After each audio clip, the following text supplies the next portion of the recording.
But if you're holding it on a cold wallet or on an exchange, probably a little bit further up the risk curve. And then a DAT would be even further up the risk curve. So it would be like taking leverage on the XRP on a trade.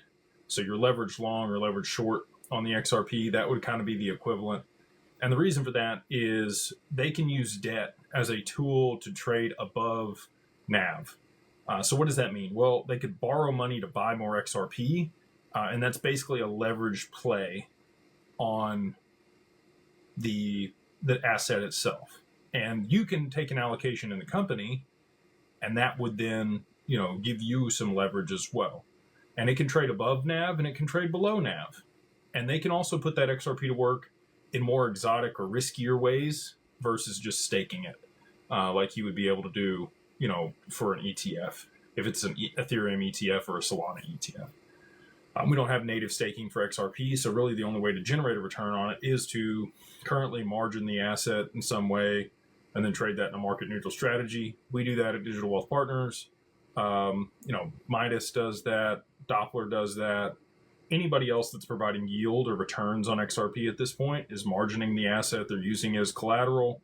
They get a line of credit against it. They trade that in a market neutral strategy, and that's how they're generating returns on it. Flare, coming up with some interesting solutions in the near future. Heard some rumblings about that I think you guys are going to be excited about. But yeah, Flare, what can I say?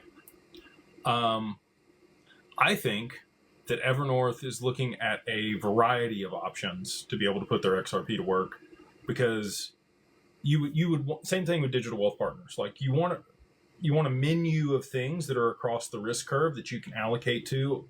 The majority of that would probably be on the low risk end, and then you might allocate a small portion to the higher risk end to be able to generate some outsized returns while making sure that you have stable returns on the low end.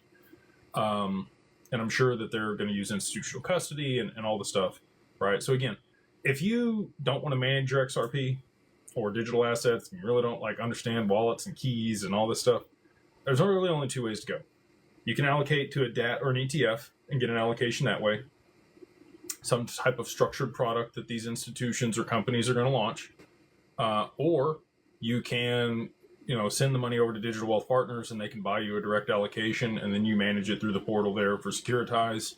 Well, actually, it's Anchorage now because they acquired what used to be OnRamp, that portion of Securitize. And yeah, it's easy. You don't have to understand the keys. Your spouse is on the account. You have beneficiaries on the account. You're good to go.